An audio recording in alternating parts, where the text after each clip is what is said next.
Hello everyone, good morning. बात करते हैं अपन अपने टॉपिक की। कल अपन ने कंजर्वेटिव और नॉन कंजर्वेटिव फोर्सेस पढ़ा था और कुछ प्रूव भी किया था, ठीक है। आज अपन बात करते हैं अपने नेक्स्ट टॉपिक पोटेंशियल एनर्जी, स्थितिज ऊर्जा। क्या है अपना नेक्स्ट टॉपिक? Potential energy.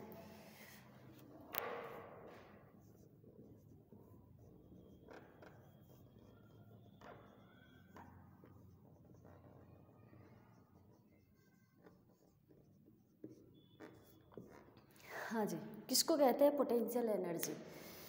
देखो सुनो, किसी वस्तु के अभिविन्यास कॉन्फ़िगरेशन क्या है? किसी वस्तु के अभिविन्यास या कॉन्फ़िगरेशन में परिवर्तन के कारण संचित ऊर्जा को स्थितिज ऊर्जा कहा जाता है। आई रिपीट, किसी वस्तु के कॉन्फ़िगरेशन में परिवर्तन के कारण संचित ऊर्जा को स्थितिज या फिर पोटेंशियल एनर्जी कहा जाता है। कंजर्वेटिव फोर्सेस की ओपोजिट जो कार्य होता है, कंजर्वेटिव फोर्सेस जो होते हैं उसके ओपोजिट जो कार्य किया जाता है वह पोटेंशियल एनर्जी के रूप में संचित हो जाता है, ठीक है। आई रिपीट, जो कंजर्वेटिव फोर्स के विरुद्ध जो कार्य लगता है ना, वो क्या होती है? अपनी स्थितिज ऊर्जा होती है, ठीक है। जैसे कि अपन एक ले लेते हैं, मान लो कि कंजर्वेटिव फोर्स, ठीक है। ये अपना क्या है? F vector. इस एफ वेक्टर को आप लोग यहाँ पे क्या बोल दोगे? Conservative force. अभी अभी मैंने आपको एक लाइन बोली, ध्यान से सुनना। बात कर रहे हैं अपन अपनी पोटेंशियल एनर्जी की। पोटेंशियल एनर्जी कहते किसको है? पहले तो ये सुनो, फिर उसके बाद अपन बात करते हैं कि क्या होता है और क्या नहीं। देखो, पोटेंशियल एनर्जी किसी वस्तु के कॉन्फ़िगरेशन के परिवर्तन में संचित ऊर्जा को क्या कहते हैं? कोई भी वस्तु ले लो आप, उसके कॉन्फ़िगरेशन में जो परिवर्तन होता है और उसमें जो उत्पन्न होती है, फिर उससे जो उत्पन्न होती है, फिर उसमें जो संचित होती है, उस ऊर्जा को आप कहते हो पोटेंशियल एनर्जी। क्लियर है? और पोटेंशियल एनर्जी हमेशा कंजर्वेटिव फोर्स के क्या होती है? विरुद्ध होती है, ओपोजिट होती है। क्लियर है? अब अपन ले लेते हैं एक अपना फोर्स और उसके, देखो ये अपन ने लिया कोई फोर्स। अब इसके एक ओपोजिट डायरेक्शन में अपन ये ले लेते हैं क्या? F external. एफ एक्सटर्नल का मतलब होता है आउटर फोर्स, यानी कि बाह्य बल, ठीक है। एफ एक्सटर्नल का मतलब क्या होता है? आउटर फोर्स, बाह्य बल। अब यहाँ पे ये जो वस्तु ली है अपन ने ए, इसका यहाँ पे अपन यहाँ तक, मान लो यहाँ तक डिस्प्लेसमेंट करवा देते हैं, इस पॉइंट बी तक, ठीक है। कहाँ से करवाया? इस पॉइंट ए से लेके बी तक अपन ने क्या करवा दिया? इसका डिस्प्लेसमेंट करवा दिया। अब डिस्प्लेसमेंट के लिए अपन क्या करते हैं? देखो, एफ एक्सटर्नल को ए से लेकर बी तक विस्थापन डिस्प्लेसमेंट करवा दिया। अब यहाँ से लेके इसमें एक छोटा सा डिस्प्लेसमेंट ले लेते हैं अपन और उसको क्या बोल देंगे? डी आर वेक्टर, ठीक है। मान लो यहाँ तक अपन एक पॉइंट ले लेते हैं, 2 पॉइंट, और ये अपना क्या हो गया? यहाँ तक डिस्प्लेसमेंट हो गया। डिस्प्लेसमेंट को अपन किससे रिप्रेजेंट कर देंगे? D R vector. अब आप लोगों को पता है, कल अपन ने वहाँ पे बात की थी, अगर डिस्प्लेसमेंट है, डिस्प्लेसमेंट हो रहा है तो वहाँ पे क्या हो रहा है? वर्क हो रहा है, ठीक है। जहाँ पे डिस्प्लेसमेंट हो रहा है, अगर यहाँ पे डी आर डिस्प्लेसमेंट हो रहा है तो यहाँ पे वर्क क्या हो जाएगा? डी डब्ल्यू, ठीक है। ये बात बेसिक सी याद करके चलना कि जहाँ पे भी आप लोग किसके अंदर, ओनली सेंट्रलाइज फोर्स के अंदर डिस्प्लेसमेंट जहाँ पे होगा वहाँ पे वो कार्य भी होगा, ठीक है। अगर आर वेक्टर है, आर है डिस्प्लेसमेंट, तो कार्य क्या हो जाएगा? डब्ल्यू। और अगर डी आर डिस्प्लेसमेंट है तो क्या हो जाएगा?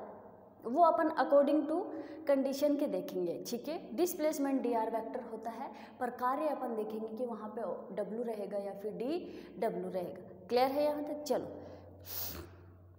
अब ये क्या है अपना कंजर्वेटिव फोर्स है, ठीक है। ये क्या है अपना कंजर्वेटिव फोर्स एफ वेक्टर के विरुद्ध, के ओपोजिट बाह्य बल आउटर फोर्स लगाकर एक वस्तु को ए से बी तक लाया जाता है। ध्यान से सुनना, आई रिपीट, यहाँ संरक्षी बल एफ वेक्टर के विरुद्ध, अरे भाई इसकी डायरेक्शन इधर है, इसकी डायरेक्शन इधर है, तो दोनों विरुद्ध ही तो है, अपने आपस में ऑपोजिट डायरेक्शन में ही तो है, ठीक है जी। ध्यान से सुनो, यहाँ संरक्षी बल कंजर्वेटिव फोर्स एफ वेक्टर के ऑपोजिट बाह्य बल आउटर फोर्स लगाकर एक वस्तु ए को बी तक ले जाया जाता है। क्लियर है? क्या किया है अपन ने यहाँ पे, ये ए वस्तु है, इसको अपन बी तक लेके आए हैं, और कौन सा फोर्स लगाकर लेके आए हैं? आउटर फोर्स लगाकर लेके आए हैं। क्लियर है? तो माना लेट डी आर, इस जो विस्थापन डिस्प्लेसमेंट अपन ने करवाया था वहाँ पे अपन ने एक छोटा सा डिस्प्लेसमेंट मान लिया और उसको अपन ने क्या बोल दिया? D R vector. क्लियर है? चलो, तो माना डी आर विस्थापन हेतु कार्य, लिख दो यहाँ पे, माना डी आर वेक्टर हेतु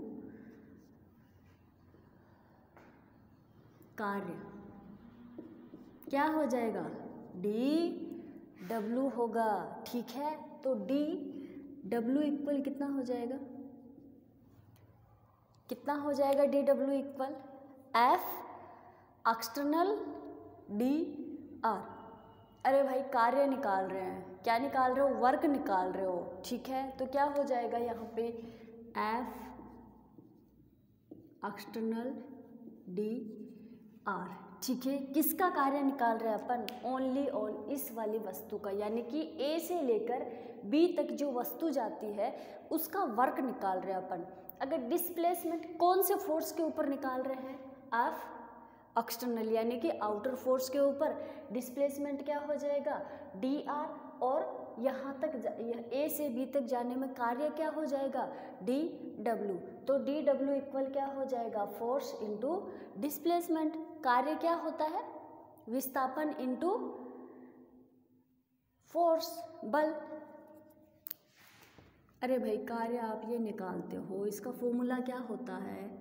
बल इंटू विस्थापन, ठीक है। तो देखो इस वस्तु को यहाँ तक आने में कार्य तो कितना किया है इसने? D W. इसके ऊपर फोर्स कितना है? F external. इसका डिस्प्लेसमेंट कितना है? D R vector.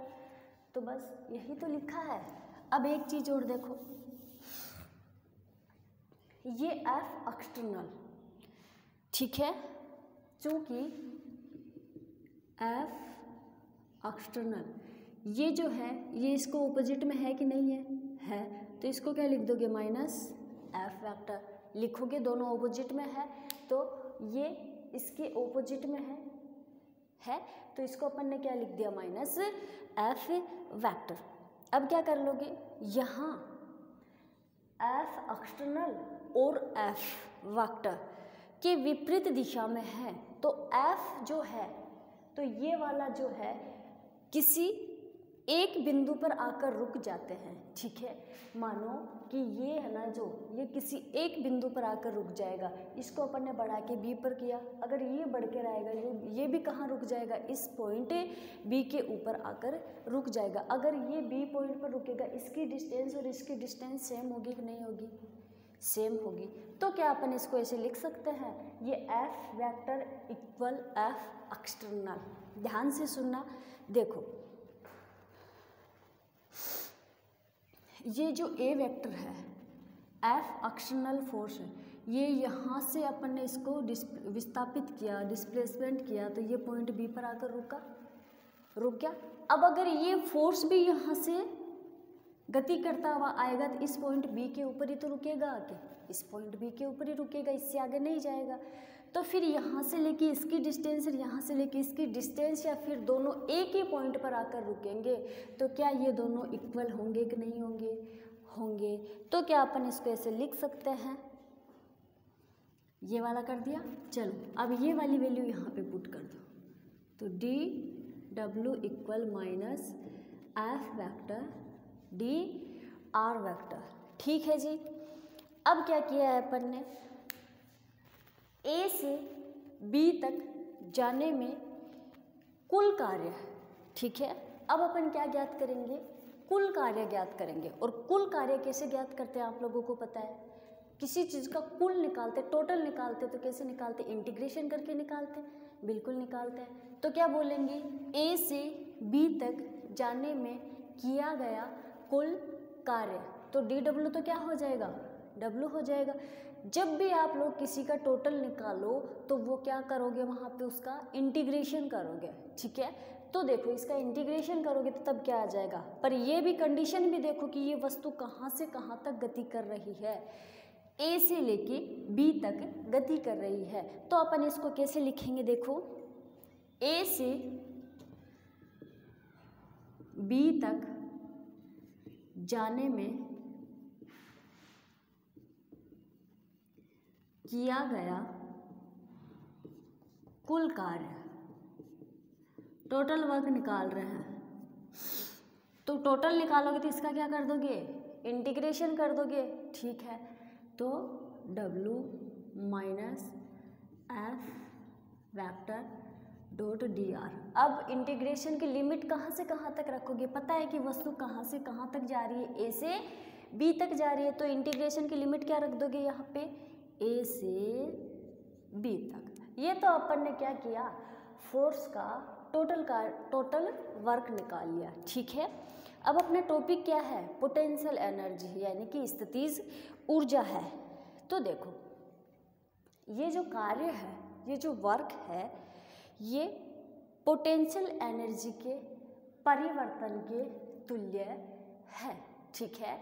ये जो वर्क है ये पोटेंशियल एनर्जी के चेंज के तुल्य होगा। तो क्या अपन इसको ऐसे लिख दें, इस W को, ओनली किसको, इसको, ये क्या है, ये जो वर्क है यहाँ पे, ये पोटेंशियल एनर्जी में चेंज के तुल्य होगा। तो अपन इसको ऐसे लिखेंगे, देखो W को U B minus U A. तो अपने पास क्या आ जाएगा, देखो A B F vector dot D R vector. Clear है यहाँ तक? चलो जी, अब क्या करते हैं अपन, यहाँ पे देखो संरक्षी बल के विरुद्ध कंजर्वेटिव फोर्स के ऑपोजिट ए से बी तक जाने में किया गया कार्य स्थितिज ऊर्जा परिवर्तन के तुल्य होता है। आई रिपीट, ये जो इक्वेशन निकाली अपन ने, ये वाली कंजर्वेटिव फोर्स के ऑपोजिट बिंदु ए से बी तक जाने में टोटल कार्य, टोटल वर्क पोटेंशियल एनर्जी के चेंज के तुल्य होगा। तो यदि बिंदु ए, ठीक है, कंडीशन सुनना आगे, यदि बिंदु ए, यदि पॉइंट ए अनंत पर हो तो यू ए इक्वल कितना हो जाएगा, 0 होगा। कब कंडीशन यूज करते हैं, देखो अपन यहाँ पे, यदि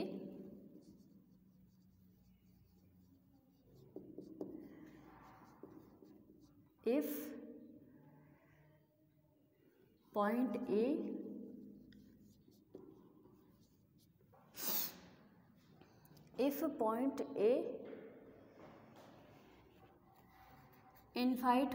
इनफिनाइट अनंत पर हो,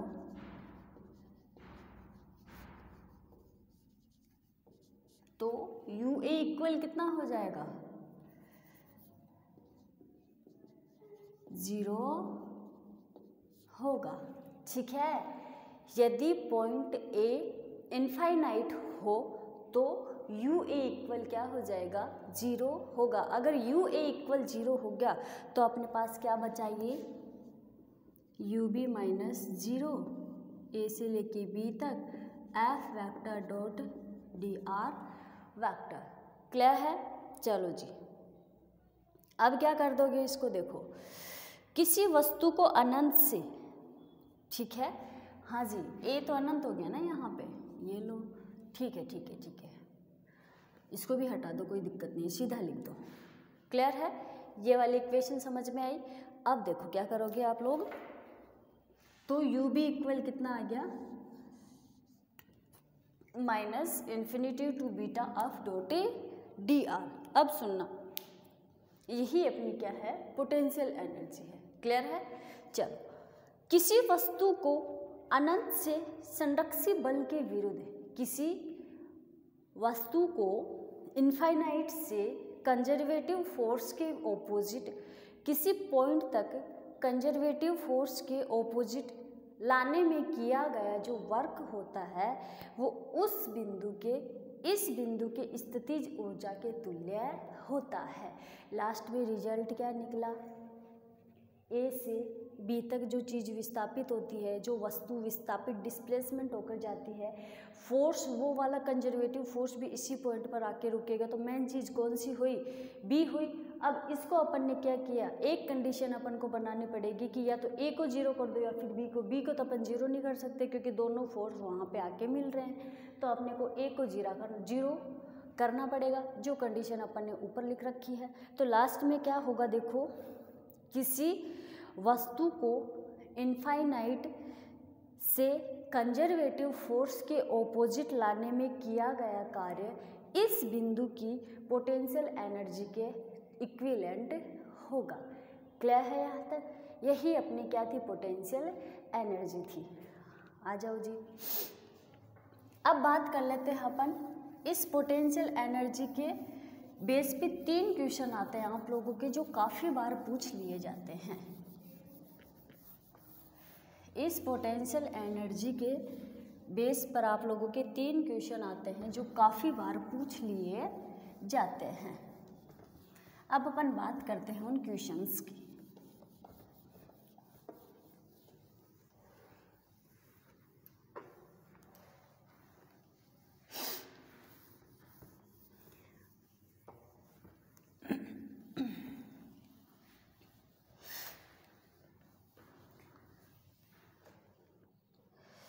हाँ जी, सिद्ध करो, प्रूव करो कि पोटेंशियल एनर्जी की नेगेटिव प्रवणता, ऋणात्मक प्रवणता कंजर्वेटिव फोर्स के इक्विवेलेंट होती है।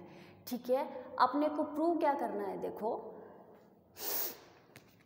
ये force minus gradient you, okay, या फिर माइनस ग्रेडियंट यू, ये वाला प्रूव करना है।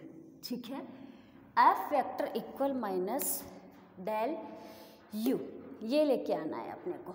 अब ये कैसे लेके आओगे, इसके अंदर यूज क्या क्या करोगे, तब जाके अपने पास ये आएगा। क्वेश्चन सुनना अच्छे से। सिद्ध करो कि स्थितिज ऊर्जा की ऋणात्मक प्रवणता, ये क्या है, स्थितिज ऊर्जा है यू, यू स्थितिज ऊर्जा होती है, हमेशा पोटेंशियल एनर्जी होती है यू, तो सिर्फ इसकी ऋणात्मक प्रवणता माइनस संरक्षी बल के तुल्य होती है। क्लियर है? I repeat question, potential energy की नेगेटिव प्रवणता कंजर्वेटिव फोर्स के इक्विवेलेंट होती है, ये अपने को प्रूव करना है। अब स्टार्ट कहाँ से करेंगे, वही कंजर्वेटिव फोर्स के विरुद्ध किया गया वर्क, क्या निकाला था पीछे, DW निकाला था, ध्यान से सुनना। कंजर्वेटिव फोर्स के विरुद्ध किया गया वर्क क्या था, DW था। पोटेंशियल एनर्जी में चेंज क्या था, DU था, के तुल्य होगा। ठीक है, देखो इसके अंदर कितनी चीज़ें आ रही है आपके पास, क्वेश्चन से ही अपन आंसर बनाएंगे। देखो ये क्या है, कंजर्वेटिव फोर्स है, ये क्या है, स्थितिज ऊर्जा है, ये क्या है, नेगेटिव साइन है। तो स्टार्टिंग कहाँ से करते हैं, इस कंजर्वेटिव फोर्स से। ठीक है, देखो कंजर्वेटिव फोर्स के विरुद्ध आंसर देखना इसका।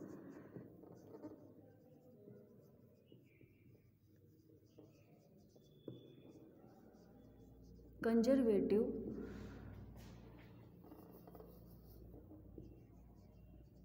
फोर्स के विरुद्ध किया गया कार्य, अभी अभी अपन ने पीछे बात की थी, कितना है, dW है।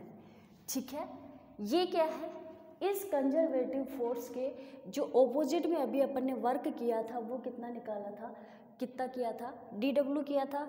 चलो अब क्या करेंगे, पोटेंशियल एनर्जी में चेंज कितना किया था अपन ने, ये जो U है ना, ये क्या है यहाँ पे पोटेंशियल एनर्जी। तो पोटेंशियल एनर्जी में चेंज कितना किया था, du, U है तो du हो जाएगा, du है। क्लियर है यहाँ तक। देखो कि तुल्य बता रहे हैं, इसके इक्विवेलेंट बता रहे हैं, तो कैसे लिख दोगे इसको, du equal dW equal minus F vector dot dr vector. इसको ऐसे ही लिखो भैया आप लोग, minus F vector dot dr vector. ठीक है जी, ओके। तो इसको क्या लिख दोगे, du equal minus F vector dot dr vector. इसको इक्वेशन दे दो 1। ठीक है जी, अब देखो क्या F वेक्टर को अपन ऐसे लिख सकते हैं, F अक्ष i cap F y j cap plus F z k cap, लिख सकते हैं, लिख सकते हैं। और इस dr को भी लिख सकते हैं ऐसे, r इक्वल आप जानते हो, मैं नहीं लिख रही हूँ, r इक्वल आप जानते हो अक्ष i cap y j cap plus z k cap होता है। ठीक है, अब अपने को यहाँ पे जब चाहिए नहीं तो क्यों लिखे, अपन लिख लेते किसका, dr वेक्टर का। तो क्या आ जाएगा, d अक्ष i cap plus dy j cap plus dz k cap. ठीक है, इसको इक्वेशन दे दो 2 और इसको इक्वेशन दे दो 3। f की वैल्यू भी आपके पास है, dr की भी वैल्यू आपके पास है, दोनों को क्या कर दो, इसके अंदर पुट कर दो। देखो पहले एक चीज़ सुनो, इससे पहले पोटेंशियल एनर्जी कोऑर्डिनेट अक्ष y z पर डिपेंड करती है। ठीक है, पोटेंशियल एनर्जी u, ठीक है, पोटेंशियल ये du तो इसमें चेंज करने के बाद आया, देखो पोटेंशियल एनर्जी चेंज du है।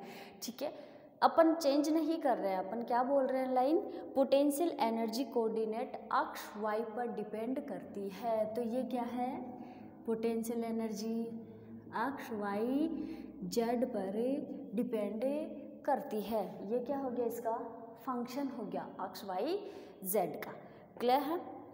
तो क्या कर देंगे, यदि कोई राशि एक से अधिक स्वतंत्र राशियों पर डिपेंड करे, ये जो अक्ष y z जो है ये एक दूसरे पे डिपेंड नहीं करते हैं। ठीक है, अक्ष y z जो है वो एक दूसरे पे डिपेंड नहीं करते हैं। तो ध्यान से सुनना, यदि कोई राशि एक से अधिक स्वतंत्र राशियों पर निर्भर करे तो उसका पार्शियल डेरिवेटिव लिया जाता है। ये क्या है, अपने आप में फ्री चर है, फ्री राशि है। ये अपने आप में क्या है, एक दूसरे पे डिपेंड नहीं कर रही है, डिपेंड नहीं कर रही है, तो ये फ्री है। फ्री है कि नहीं है, है। तो ध्यान से सुनना, लाइन क्या बोल रही हूँ, एक से यदि कोई राशि एक से अधिक स्वतंत्र राशियों पर डिपेंड करे तो उसका अपन क्या कर लेते हैं, आंशिक अवकलज पार्शियल डिफरेंशियल कर लेते हैं। ठीक है, पार्शियल डेरिवेटिव कर लेते हैं। तो देखो अब अपन क्या कर लेंगे, इसका डेरिवेटिव करते हैं। कौन सा, पार्शियल डेरिवेटिव। क्यों करना है, क्योंकि ये अक्ष y z जो है ये एक दूसरे पे डिपेंड नहीं करती है, ये क्या है, फ्री राशि है, फ्री राशि है। तो कर लो अब इसका डिफरेंशिएशन। कौन सा, पार्शियल करोगे तो इसका क्या हो जाएगा, du। ठीक है, अब देखो डेल u डेल x किसके सापेक्ष हो रहा है, डी एक्स के सापेक्ष कर रहे हो ना, ये लो डेल यू डेल वाई, परिवर्तन किसका हो जाएगा, देखो ध्यान से सुनना, इसका डिफरेंस पार्शियल डेरिवेटिव करोगे तो क्या आ जाएगा डी यू। अब इसका इसके सापेक्ष कर दो, और परिवर्तन किसके सापेक्ष कर रहे हो, एक्स के सापेक्ष कर रहे हो तो डी एक्स हो जाएगा। अब इसका इसके सापेक्ष कर दो तो क्या हो जाएगा del U upon del Y, परिवर्तन किसका कर रहे हो, चेंज किस में हो रहा है, चेंज किसका कर रहे हो, वाई का, तो यहाँ पे क्या हो जाएगा D Y plus del U del Z और डी जेड हो गया। ठीक है जी, अब इसको इक्वेशन नंबर बोल दो 4। अब क्या करोगे, put in equation 1, put equation 2, 3 and 4। इस इक्वेशन 1 के अंदर डी यू की वैल्यू भी आ गई ना, देखो आपके पास एफ की वैल्यू इक्वेशन 2 है, डी आर की वैल्यू इक्वेशन 3 है, तो इक्वेशन 1 के अंदर आप लोगों के पास डी यू भी है, एफ वेक्टर भी है और डी आर वेक्टर भी है, तो सब की वैल्यू पुट कर दो। आ जाओ कर देते हैं, फिर क्या आता है देख दो, del U del X D X plus del U del Y D Y plus del U del Z D Z equal F vector की वैल्यू रख दो, F X I cap plus F Y J cap plus F Z की cap. ठीक है जी, रख दी, okay. अब क्या कर दोगे आप लोग,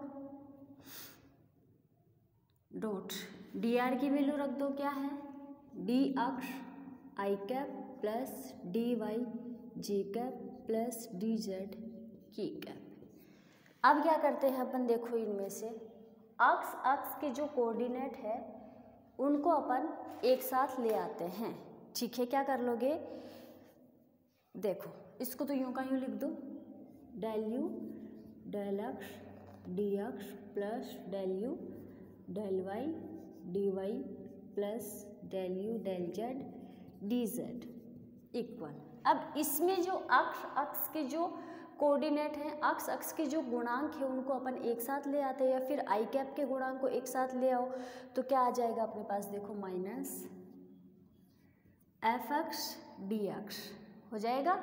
ठीक है, एफ एक्स डी एक्स, ऐसे ही एफ वाई डी वाई, ऐसे ही F Z D Z. Clear है जी, सिंपल से मैथमेटिकल है, कुछ भी नहीं है। और तो अब क्या कर देंगे, यहाँ पे अपन यहाँ से लेके ये तो क्या किया है, इसको इन दोनों को अपन ने मल्टीप्लाई करके लिखा है, अभी गुणांकों की तुलना नहीं की, गुणांक नहीं लिखे हैं। अभी क्या किया अपन ने, यहाँ पे इसको इससे मतलब दोनों को मल्टीप्लाई करके लिख दिया आपस में। ओके, ठीक है। अब क्या करेंगे, यहाँ से यहाँ पर भी डी एक्स है और यहाँ पर भी डी एक्स है, तो क्या कर लोगे, डी एक्स और डी वाई डी जेड इनके गुणांकों की तुलना कर लेंगे तो क्या आ जाएगा, देखो कंपैरिजन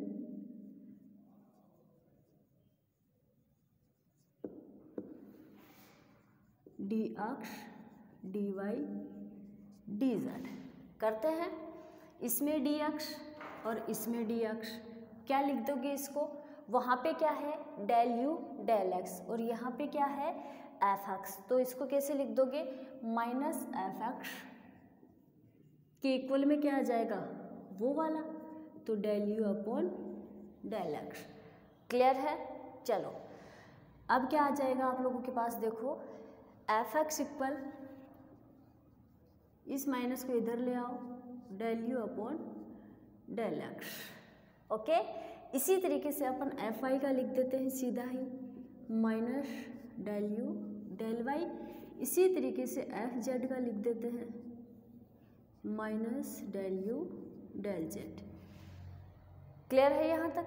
अब देखो इसको इक्वेशन बोल दो 5 और इसको बोल दो 6 और इसको बोल दो 7।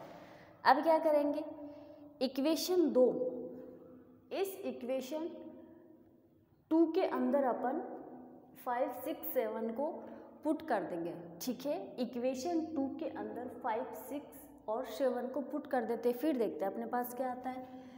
एफ वेक्टर इक्वल क्या आ जाएगा देखो, माइनस एफ एक्स इक्वल कितना है देखो, एफ एक्स है तो del U del X I cap plus minus का ही आएगा, क्यों, क्योंकि माइनस के हैं वहाँ पे प्लस है तो बस वैल्यू तो पुट करनी है, तो ये माइनस वाली लिखोगे यहाँ पे J cap minus del U del Z. Okay जी, ठीक है। अब क्या करोगे, F vector equal minus del upon del X I cap, इस माइनस को कॉमन ले लो यहाँ में से, तो अंदर क्या बच जाएगा, del upon del Y J cap plus del upon del Z की कैप, और इस यू जी को क्या कर लो, बाहर निकालो। ठीक है, अब आप लोग जानते हो क्या, चूँकि del upon del X I cap plus del upon del Y J cap plus del upon del Z की कैप इक्वल क्या होता है, डेल होता है। क्या होता है, डेल होता है। ठीक है, अब देखो ये वाली वैल्यू यहाँ पे पुट कर दो, एफ वेक्टर इक्वल माइनस ये आ जाएगा और ये क्या बच गया, यू, तो ये अपने पास क्या हुआ, F vector equal minus del U. अब चीज़ देखो, प्रूव क्या करना था, F vector minus del U, या फिर इसको आप ऐसे भी लिख सकते हो, F vector equal minus gradient, इसको क्या बोलोगे, ग्रेडियंट यू। ये लो जी, यही अपने को क्या करना था, प्रूव करना था। क्लियर है भाई सबके, समझ में आया, कुछ नहीं है, बस सिंपल सी मैथमेटिकल है। ओके जी, यही अपने को क्या करना था। आज अपन ने एक तो सोल्व किया, 2 और सोल्व करेंगे अपन, अभी वो करेंगे अपन अपने नेक्स्ट क्लास में। Thank you.